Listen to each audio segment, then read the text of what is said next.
بسم الله الرحمن الرحيم الحمد لله والصلاة والسلام على رسول الله وعلى آله وصحبه ومن والاه. سرتا دەستخۆشی لە مەڵبەندی سۆرانی کۆمەڵی دادگەریەکەم بۆ ڕێخستن و سازدانی ئەم کۆڕە و سوپاسی ئێوەی بەڕێز و خۆشەویستیش ئەەکەم بۆ ئامادەبوونتان. لەخوای گەورە داواکارم کە ئەم مەجلیسەمان بۆ بە مەجلیسی ذکر و دوعا و یادی خۆی هەژمار بکات.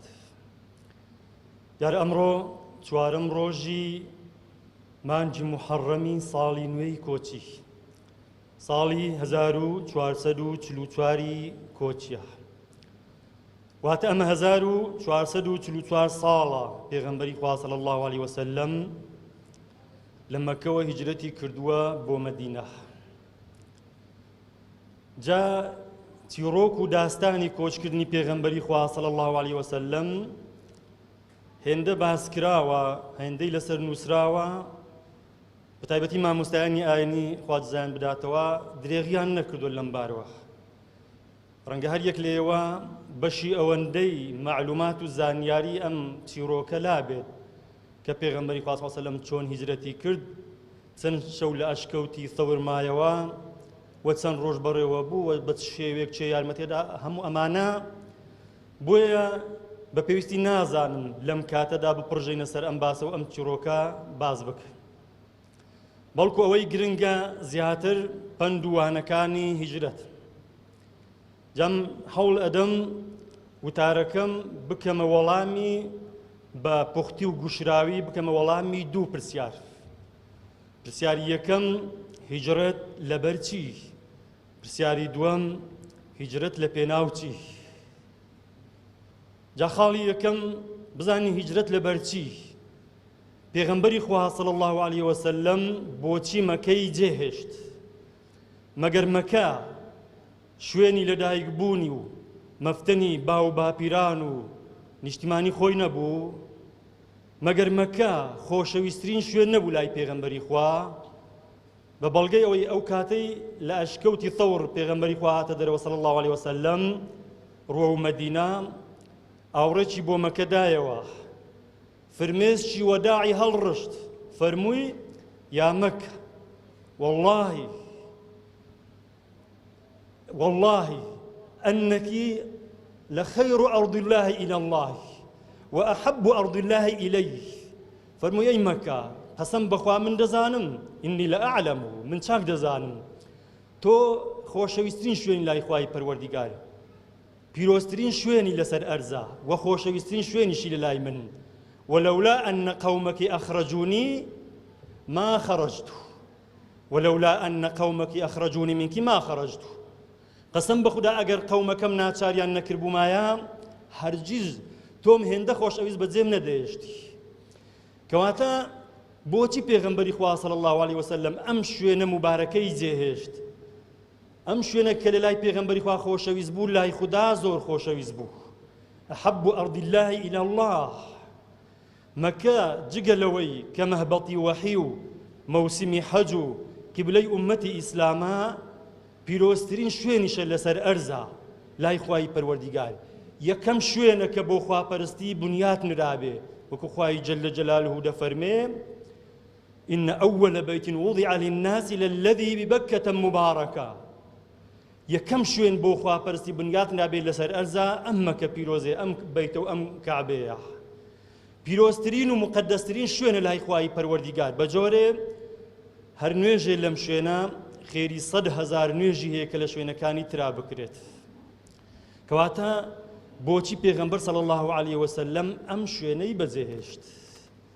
لە وەڵامە ئەڵێین ناچاریان کرد، چونکە تا دەهات لە ساڵی سێزدەمی پێغەمبەرایەتی پێغەمبەرمان صلی الله علیه وسلم سزا و ئازاری قوڕەیشەکان بۆ پێغەمبەر و سەحابەکان یەکجار زیادی کرد. هەرچەند ژمارەی موسڵمانان زیاد ئەبوو، سزا و ئازاری قوڕەیشەکانیش بۆ پێغەمبەر و سەحابەکان زیاتر ئەبوو. سزا و عەزابی قوڕەیشەکان بۆ سەحابەکان گەیشت بۆ ڕادەیەک کە چیتر تەحەموڵ ناکرا. ئەمە بیلالی حەبەشیە، بە نوێژی نیوەڕۆ لە نێو گەرما و بیابانە بەردی گەورە ئەخێتە سەسچی بۆ ئەوەی پەشیمان بێتەوە. ئەمە زەنیرێ لە ژێر تەعزیبا چاوەکانی لە دەستداوە. ئەمە خەبابی کوڕیارتە کەوا بە جۆرێ بە ئاسنی سوورکراوە پێستی داغەکەن، بە جەستەی خەباب پشکۆی ئاگر ئەکوژێنەوە. ئەمە سومەیەیە، سومەیەی کچی خوتاب، دایکی شەهیدان، یەکەم شەهیدی ئیسلام کە لە ژێر تەعزیبە لە پێش چاوی هاوسەر و مناڵەکان یا شەهید ئەکرێ. بەرامبەر بە پێغەمبەری صلی الله علیه وسلم زۆر بێشەرم و بێئەدەب بوون، بەتایبەت دوای مردنی ئەبوو تاڵیب ئیمامی و خات و خەدیجەی خێزانی کە ئەم دوانە دوو کۆڵەگە و پاڵپشتی بەهێزی پێغەمبەری خوا بوون، هەم مادی و هەم معنەوی. لە دوای نەمانی ئەوان ئیتر بێشەرمی و بێئەدەبی و بێڕێزی قوڕیشەکان سنووری بەزاند. بۆیە پێغەمبەری خوا صلی الله علیه وسلم لە بەرامبەر ئەم هەموو ئازار و ئەشکەنجەیە ناچار کرد، وەکو خۆی ئەفەرمێ وەلەولا ئەنە قەومەکی ئەخرەجونی منکی ما خەرەجت، ئەگەر من ناچار نەکردرا باما هەرگیز ئەم شوێنەم بەجێ نەدەشت. بەڵام وەکەڵێن سوئال یەطرح نەفسە، پرسیارێک تر دێتە پێشەوە، بۆچی ناچار کرا ئەو هەموو سزا و عەزابە لە قوڕیشەکان بۆ پێغەمبەر و سەحابەکان لە پای چی؟ مەگەر ئەوان خەڵکی مەکە نەبوون؟ مەگەر پێش ئیسلام ئەوان خۆشەویست و ڕازگۆ و دەمپاک و دەستپاک و سادق و ئەمین نەبوون؟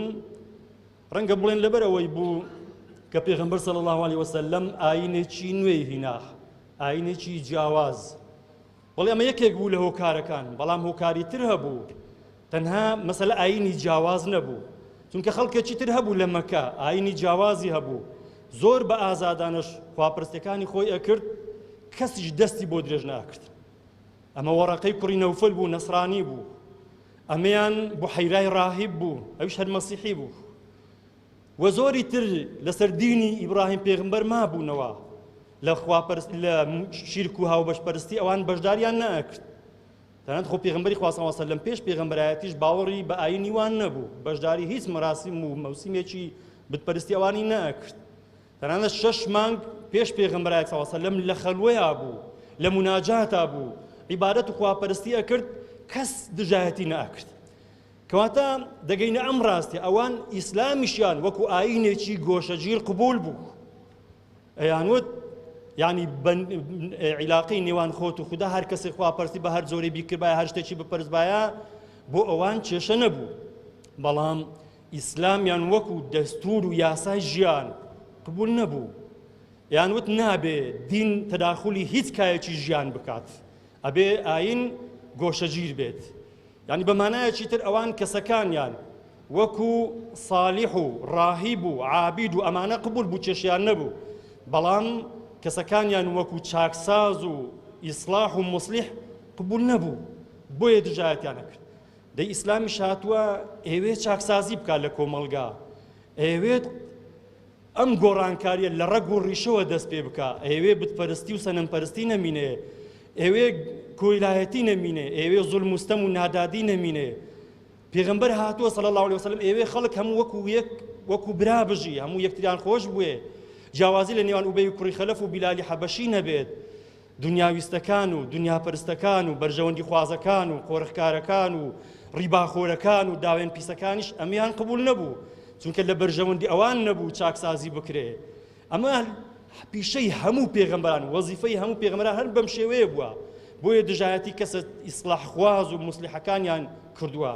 ئەها قەومەکەی لوط ئەڵێن ئەخرجوا آل لوط من قەریەتیکم إنهم أناس يتطهرون.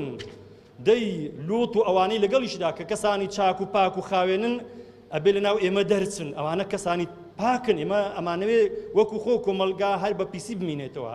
کەواتە ئەمە هۆکاری ئەوە بوو کە ئەوان ئیسلامیان وەکو ئاینێکی ئیسلاح و مصلیح قبول نەبوو. جا ئەمەیە یعنی جیاوازی لە نێوان صالح و مصلیح. پێغەمبەری خوا صلی الله علیه وسلم پێش پێغەمبەرایەتی صالح بوو، بەڵام لە دوای پێغەمبەرایەتی دەستی کرد بە ئیسلاحیش بوو بە مصلیح. هەر کاتێ تۆش ئیسلاح بکەی، چاکسازی بکەی، ئەمر بە چاکە بکەی، نەهی لە خراپە بکەی، ئەبێت چاوەڕوانی ئەوەش بی کە خەڵکێک دژایەتی تەکا، کۆمەلگا بە تایبەتی وەکو باسمان کرد ئەشراف و گەورەکان و بەرژەوەندی خوازەکان و قۆڕخکارەکان و ڕیباخۆرەکان و داوێن پیسەکان، ئەمانە ڕوبەڕووت ئەبنەوە، هەر بۆیش دەبینین لوقمانی حەکیم کاتێ نەسیحەت و ئامۆژگاری کوڕەکەی ئەکا ئەفەرمێ یا بونەیە ئەقیمی الصەلات وأمر بالمعروف وانهى عن المنكر واصبر على ما أصابك أي كري خۆشەویستە یەکەم جار خۆت صالح کە لەگەڵ خوا عیبادەتەکان بکە دواتر دەست بە ئیسلاحش بکە ئەمر بە چاکە بکە و نەهی لە خراپە بکە کە ئەمەشت کرد چاوەڕوانی ئەوە بکە دژایەتی ئەکری بۆی واصبر على ما أصابك صبر و ئارامت هەبێ لەسەر ئەوەی کە خەڵکێک دژایەتی دەکات و کەوا ئازارت ئەدەن و سزات ئەدەن هەر بۆیش دەبین لە سوورەتی عەسریش بە هەمان شێوە خوددا ئەفەرمێ كاتب باس إيمان دارانك إلى الذين آمنوا وعملوا الصالحات وتواصوا بالحق وتواصوا بالصبر إيمان داران وصيت بحق أكن كاتب وصيت يعني بحق كرد أبي صبر جبكن سوك حتما توشي سزا وآزار ودجاتي خلقاني شتر أبنوا كواتا ليرو والامي برسياري يكم مانوير قرد پیغمبري خواه صلى الله عليه وسلم بوي كوچي كرد ناچار كرا بوي ناچار كرا چونك أيوه إصلاحو چاكسازي بكا لكو ملغح پرسیاری دووەم هیجرەت لە پێناوچی پێغەمبەری خوا صلی الله علیه وسلم هەدەف و ئامانج و مەبەستی هەیە لە هیجرەتە چونکە ئەگەر تەنها ناچار وایە لەبەر سزا و ئازار و ناڕەحەتیان بڕۆیشت بایە ئەوە دەچۆ شوێنێک وەکو لاجی و پەنا هەندێک ئەیتوانی لەو شوێنانش عیبادەتی خۆی بکات بەتایبەتی خاچی حەبەشە لای نەجاشی شوێنێکی گونجاو بوو کە پارێزگاری لە هەموو کەسەیە کرد کە پەنای بربایە بۆ لای ئەو بەڵام پێغەمبەری خوا صلی الله علیه وسلم تەنها ڕاکردن نەبوو ئەمە گەشتێکی سەیرانیش نەبوو بۆ خۆشی و ڕابواردنیش نەبوو بەڵکو لە هیجرەتە هەدەف و ئامانج و مەبەستی هەیە کە ئێوێت تەطبیقی شەریعەتی خودا بکە ئێوێ کیان و دەوڵەتدا بمەزرێنیت چونکە قورئان بە شێوەیەکی گشتی سێ بەشە بەشێکی عەقیدە بیر و باوەڕ و بەشێکیش خواپەرستی و بەشێکیش ئەحکام شەریعە جا بەشی عەقیدە لە مەکەیە چەسپا دامەزرا جیلێک بنیاتنرا تەکوین کرا کەوا هیچ هێزێ نەبوو بیان لەرزینن لە بواری عەقیدە لە مەکە ئەمە تەثبیت بوو تەنانەت لە بەشی دووەمیش لە عیباداتیش تا ڕادەیەک عیبادەت و خواپەرستی خۆیان ئەکرد لەمەش کێشیان نەبوو لە مەکە ئەیان توانی بەردەوام بن بەڵام قورئان هاتووە کاری پێ بکرێ بەشی سێم لە مەکە تەطبیق ناکرێ کە ئەحکام و شەریعەت ئەحکام و شەریعەتیش بەبێ کیان و دەوڵەت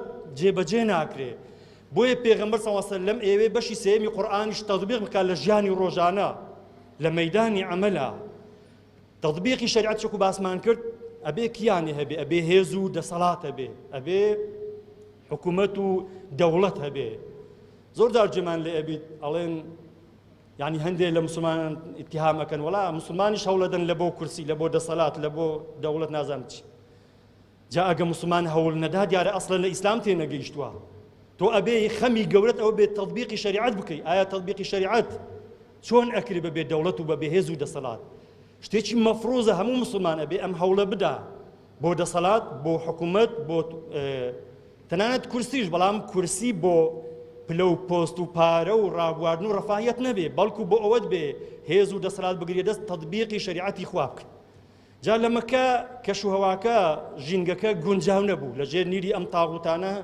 تەطبیقی شەریعەتی خوا نەئەکرا لە حەبەشەش لەبەر ئەوەی نەجاشی لەوێ دەسەڵاتدار بوو مەجالی ئەوەی هەر بۆشی نەئەکرا کە ڕێ بدات تەطبیقی شەریعەتی خوا لەم شوێنە بکرێ بۆیە مەدینە باشترین شوێن بوو خدا ئەفەرمێ فإن يكفر بها هؤلاء فقد وكلنا بها قوما ليسوا بها بكافرين ئەگەر خەڵکی مەکە ڕێگانارات و باوەڕی پێ ناکەن و دژایەتی ئەکەن خدا قەومێکی تری وا لێ کردووەکەوە پشتگیری بکەن و بتوانن شەریعەتی خوای پەروەردگار بەرجەستە بکەن و تەطبیقی بکەن کەواتە هیجرەتی پێغەمبەری خوا صلی الله علیه وسلم بۆ مەکە بۆ مەدینە عەفوەن لە مەکەوە بۆ مەدینە بۆ تەطبیقی شەریعەتی خدا بوو بۆ دامەزراندنی کیان و دەوڵەت بوو فعلا هەم کیانی و دەوڵەتی دامەزراند و هەم تەطبیقی شەریعەتی خوداشی کرد هەر بۆیە دەبینین بەشێکی زۆر لە قورئان يعني كباسي أحكام وشريعته هيج آياتك لمانا لما كدا نبزيو چونك تطبيق ناكرا وكاري بي ناكرا بلام همو آياتاني آيات وسورة كاني أحكام وتطبيق شريعت لشاري مدينة ودا بزيو بلام هم ديسان السؤال يطرح نفسه ديسان برسياري چي ترديتا بيشو باشە پێغەمبەری خوا صلی الله علیه وسلم لەگەڵ سەحابەکان چاکترینی ئەو ئومەتەن، چاکترینی ئەو ئومەتەن وە خۆشەویستترین کەسیشن لای خوای پەروەردیگار. بۆچی خوا هەر زوو سەری نەخست؟ بۆچی زوو نەسرەتی نەدان؟ آخر ئەو هەموو ئەزیەت و ناخۆشی و ئەم کۆچەی بۆچی بوو؟ بۆچی کەش و هەوایەکی وای لە مەکەوە نەڕەخسان کە هەلەوێت تەطبیقی شەریعەتی خودا بکە؟ بۆچی هیجرەت بە دزی ئەکرێ بەنهێنی؟ بۆچی ئەو هەموو خوتە و پیلان و ئەو هەموو خۆشاردنەوە و ئەو هەموو بەردامە داڕێژێ لە پای چی؟ مەگەر خوای پەروەردیگار پشتگیریوانی نەئەکرد؟ مەگەر ئەوان لەسەر حەق نەبوون؟ ئەمە و چەند پرسیارێکی تر نزیک لەمانە لە مێشکی زۆرێ لە مێشکی وانە خوڵێتەوە کە بەتەواوی لە سونەتی ئیلاهی تێنەگەیشتون و لە ئەسڵ و کڕۆکی ئیسلامیشە حاڵی نەبووە. بەڕێزان خۆشەویستان، ئەمە ئەم خاڵە زۆر گرنگە، ئەبێ ئێمە بزانین و واقعیش بین ئەم ئیسلامە بۆ کوێ هاتیە؟ ئەم ئیسلامە بۆ مرۆڤ هاتووە، بۆ فریشتە نەهاتووە. پێغەمبەر صلی الله علیه وسلم لەگەڵ سەحابەکان ئەوان قودوە و مامۆستا و پێشەوا و ڕابەری ئێمەن. لقد كان لكم في رسول الله أسوة حسنة لمن كان يرجو الله واليوم الآخر. ئەبێ ئێمە ئەوان بکەین بەسەر مەشقی خۆمان، ئەبێ چاویان لێ بکەین. جا ئەگەر ئەوان هەر لە زووە خوای گەورە سەری خزبان، هەر بە موعجیزە و کەرامات ژیان و کاروباریان بچوو بایە سەر، ئیتر ئێمە چۆن بتوانین چاو لەوان بکەین؟ چۆن بتوانین بیانکەین بە قودوەی خۆمان؟ ئازایەتی و مردایەتی و خۆڕاگری لە چێوە دەبینرا؟ چاک و خراپ، پیس و خاوێن، منافق و مسلمان، هیممەت بەرز و ڕووخاو، مرد و نامرد چۆن لێکجا ئەبوونەوە؟ وما كان الله ليذر المؤمنين على ما أنتم عليه حتى يميز الخبيث من الطيب. خدا فەرمێ ئەبێ ئەم چاک و خراپ لێک جودا بنەوە، خوای گەورە لێ ناگەڕێت. هەرچەند لە عیلمی خوای گەورە مەوجودە چێ چاکە و چێ ئیماندار، بەڵام ئەبێ لە مەیدانی عەمەل لە پێش چاوی خەڵکا بچەسپێ بەوەی بەیانی لە قیامەتدا کەس گلەی نەکا فلانیش وەکو من بوو. ئەبێ وەکو ئیمتیحانە، یعنی هەرچەند مامۆستا تەشبیه نەبی ئەگەر سەتا سەد ئەزانی قوتابیەک زیرەکە و سەد دینی ئەبێ ئیمتیحانەکە پێ بکە بۆ ئەوانی تر گلەی نەکەن بۆ فلان سەتت دایە یان دەرەجەشی بەرزت دایت، ئەبێ بە عەمەلی ئەمە ئیسپات بکرێت. جا ئەمانە پێغەمبەر لەگەڵ سەحابەکان یەکەم جیل و یەکەم چینی ئەم ئومەتە بوون. پەیامی ئیسلام، ئەمانەتی ئیسلام بە دەرەجەیەک لە سەرشان و لە ئەستۆی ئەوان بوو کە ئەوان بیگەینن بە ئێمە. جا ئەگەر لە سەرشانی ئەوان بێ ئەبێ ئەوان زیاتر لە هەموو کەس یعنی بەکردەیی سەبر و تەحەمولیان هەبێ، ئازار و ئەشکەنجە و ناڕەحەتیەکان ببینن، کەواتە ئەتوانین بڵێین ئەم 13 ساڵی قۆناغی مەکە، ئەم هەموو ناڕەحەتی و ئازار و مەینەتیا، ئەمەش حتا ئەگەر هێندێ لە سەحابەکانی شەهید بوو بن ئەو هەموو ناڕەحەتیان بینیم، ئەمەش بە جۆرێک لە جۆرەکان خۆشویستنی خودا بوو بۆ ئەمانە. ئەمە بە جۆرێک لە جۆرەکان پشتیوانی و پشتگیری خودا بوو بۆ ئەوانە. ئەمە مەشق و ڕاهێنان بوو بۆ قۆناغەکانی دواتر، بۆ ئەوەی بەرگەی هەموو ناڕەحەتی و هەموو بەڵاو موسیبەتێکی بگرن. خۆ ئەگەر ئەوان بە جۆرێ پەروەردە کرابانە، یعنی ئێسکە نەرمەیان بوایە لە نێو لۆکە و بەکێک و نەستەڵە پەروەردە کرابانە، چۆن بەرگەی ئەو هەموو ناڕەحەتیان ئەگرت؟ چۆن بەرگەی دوورە وڵاتی، دەربەدەری، غۆربەتی، جەنگەکانی بەدر و شکستی ئوحود و گەمارۆی خەندەق و ئیتر زەنجی حونەین و وەفاتی پێغەمبەر و یعنی ئەو هەموو کۆستانە ڕوبەڕوو بوونەوەی ڕۆمەکان و ئەمانە ئەگەر لە پێشتر ڕاهێنان و مەشقیان نەکردبوایە بەرگەی ئەمانەیان نەئەگرت. تەشبیه نەبی وەرن سەیرکەن، سەرۆکێک جەیشەکەی ئەگەر مەترسیەوەی هەبێت دوژمنان و داگیرکەران و زاڵمان هێڕش بۆ وڵاتەکەی دێنن، جەیشەکەی ئامادە ئەکە، مەشق و ڕاهێنانان پێیەکا، زۆر ناڕەحەت ئەبن، مەشق و ڕاهێنانی زۆر سەخت ئەبینن، تەنانەت زۆر جار ئەبینی لە مەشق و ڕاهێنانە ئەکوژرێن، بریندار ئەبن، ئەمرن. دەی خۆمانای ئەوە نییە سەرۆک ڕقی لەم جەیشە بێتەوە، بەڵکو بە پێچەوانەوە ئەم جەیشەی خۆش ئێوێ ڕاهێنانیان پێ بکە بۆ ئەوەی لە ڕوبەڕووبوونەوەی دوژمنان نەڕوخێن، تووشی شکست نەبن، تووش خۆ بەدەستەوەدان نەبن. ئەسڵەن ئەگەر قائیدێک فەرماندەیەک جەیشەکەی بباتە بەرەکانی جەنگ بێ ئەوەی مەشق و ڕاهێنانیان پێ بکە، ئەمە ستەم و خیانەتی لێ کردو. دەی لەسەر ئەم ئەساسە خوای جەلە جەلالوهو پێغەمبەر و سەحابەکانی ڕاهێنان بۆ ئەوەی ئێمەش ئەوان بکەین بە قودوەی خۆمان، هەمیشە ئەگەر هەر شتێکمان توش ئەبێ هەر ناڕەحەتی و بەڵام موسیبەتێکمان توش ئەبێ بزانین کە ئەمە سونەتی ژیانە، ئەمە هەمووی بۆمان بەخێر ئەنووسێ، ئەمە پیشەی پێغەمبەران و سەحابان و شوێنکەوتوانی ئەوانیش بووە. کەواتە ئەمەی کە پێغەمبەری خوا صلی الله علیه وسلم پێی هەڵسا، ئەمەی بینی لەگەڵ سەحابەکان، ئەمە دەرسێکە، ئەمە پندێکە بۆ مسلمانان. ئەمە بۆ ئەوە بوو یعنی ئەو هەموو ناڕەحەتی و ئەو هەموو ناخۆشیان بینی بۆ چەسپاندن و دامەزراندنی عەقیدە و بیر و باوەڕ. چونکە هەر کاتێ عەقیدە دامەزرا، بیر و باوەڕ لە دڵ و دەروون و لە ناخی مرۆڤا چەسپا، ئیتر وای لێ دێت ماڵبەخشین، گیانبەخشین نەک سەخت و زەحمەت و قورس نابێ، بەڵکو ئەبێ بە هیوا و ئاوات.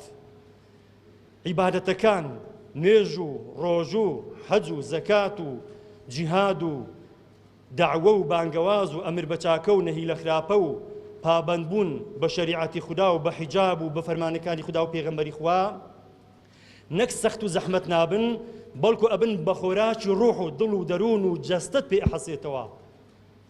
وای لێدێ لەزەت لە عیبادەتەکانە وەرئەگری. هەر بۆیش دەبینین پێغەمبەری خوا صلی الله علیه وسلم هەر کاتێ ماندی و شەکەت بوایە، هەر کاتێ هەستیان بە ناڕەحەتی بکربایە، چی ئەفەرموو؟ ئەیفەرموو ئەریحنا یا بیلال بالصلاة، ئەریحنا بالصلاة یا بیلال. دەهەستە قامەتێ بکە با دڵ و دەروونمان جارشتێ بچنەوە لقای خوای پەروەردگار بحەسێنەوە. یعنی ئەمە هەر کاتێ ئیمان بەرز بوو تۆ لەزەت لە عیبادەتەکانە وەرئەگری، لەزەت وەرئەگری، دڵ و دەروونت پێ ئەحەسێتەوە.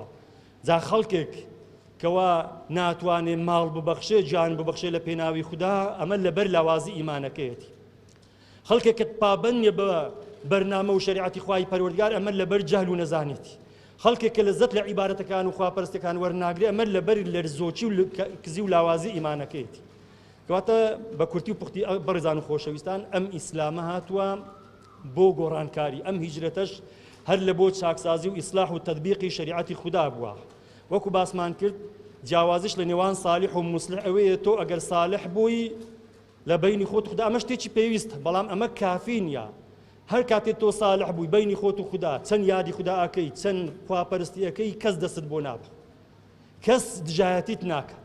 بەڵام ئایا ئەمە کافیە؟ خودا بەمە ڕازیە؟ نەخێر. کاتێ پێغەمبەری خوا صلی الله علیه وسلم باسی فتنە و شەڕ و ئاشوب ئەکا، ئەفەرمێ وەیل للعەرەب، زەینەبەی کچی جەحش، خاتوو زەینەبە دایکی ئیمانداران، ئەفەرمێ یا ڕەسوول الله ئەنوهلک وەفینە الصالحون، یا ڕەسوول الله ئەگەر ئێمە ئەو هەموو خەڵکی ساڵحمان لەگەڵایە لە ناو مابێت، ئایا هێشتا خودا ڕقی لە ئێمە ئابیتەوە یان بە هیلاکمان ئەدا، ئەم ئومەتە بە هیلاکەدا؟ پێغەمبەری خوا صلی الله علیه وسلم فەرمووی نەعەم ئیذا کەثوڕە الخەبەث، بەڵێ ئەی زەینەبە، هەر کاتێ ئەگەر مرۆڤ تەنها ساڵح بوو، ئەمری بە چاکە نەکرد و نەهی لە خراپە نەکرد، مصلح نەبوو، ئەوە کافی نییە، فەسادی و خراپەکاری زۆر ئەبێ، ئەو کاتە خودا ئومەت بە هیلاک ئەدا.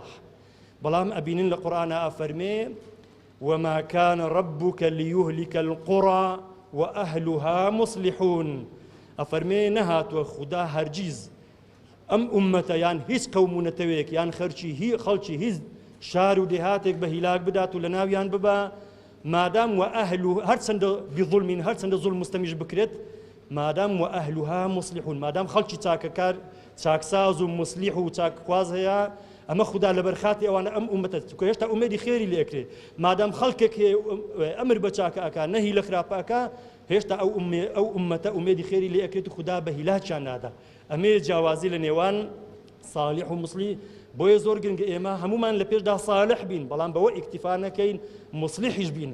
تەنها بەشێکی ئیسلام، تەنها بەشی عەقیدە یان بەشی عیبادەت یان بەشی یاد و ذکر و ئەمانە کافی نین، ئەبێتۆ ئەرچی سەرشانی هەموو مسلمانێکە بە پێی توانای خۆی کار بکە بۆ گۆڕانکاری لە کۆمەلگا. لە خوای گەورە داواکانی خوای پەروەردگار ئیمانمان لە ناو دڵان وێ بکاتەوە و بمان کاتە سەربازێکی ونی ڕێگا ڕاستەقینەی خۆی، و هەمومان وامان لێ بکە بە گوڕوتینێکی زۆرەوە، هەتاکو ئەو ڕۆژەی مەلەکول مەوت میوانمان ئەبێ بۆ ئەم خودایە لە پێناو ئەم دینە تێبکۆشین و خوای گەورە هەموو لایەکمان موفقی دنیا و قیامەت بکە. ئامین.